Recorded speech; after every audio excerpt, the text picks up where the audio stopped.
ma chérie, la la la la la. Francia, Colombia, me gusta.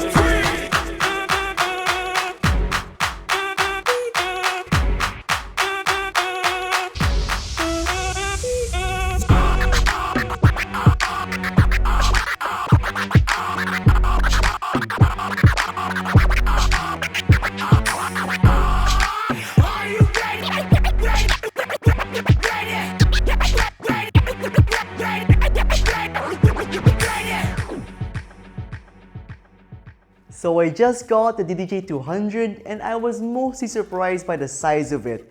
This thing is tiny. But just because this is a small controller does not mean it's a bad controller. It's actually quite the opposite.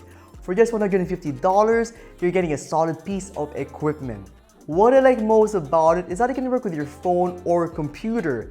And the mix you just saw me perform a while ago was actually performed with the computer with the Rekordbox DJ software, and as you saw there, the DDJ-200 is a very capable controller.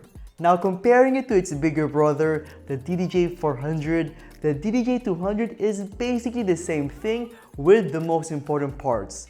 Jogwheels, tempo faders, performance pads, an EQ section, volume faders, and even a crossfader section. It does miss some other important parts and features though, like an effect section and a browse and load section. But you have to keep in mind that this controller was meant to be used with a computer or phone, so you supplement your lack with that.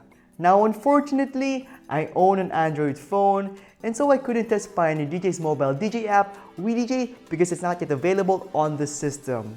So that's why this video is more of a first impressions type of thing. But from using this unit with Rekordbox DJ, let me just say that this unit performs and functions like any other professional Pioneer DJ controller.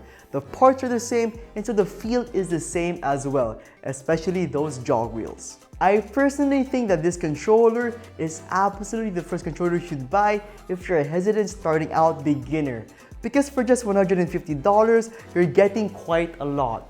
First, you can test out the waters and see if you really like DJing, and if you figure out that you do, you can dive deep into Rekordbox DJ and WeDJ's features and functionalities and become an even better DJ than you were before. The choice is yours, and hopefully now it's an easier one to make.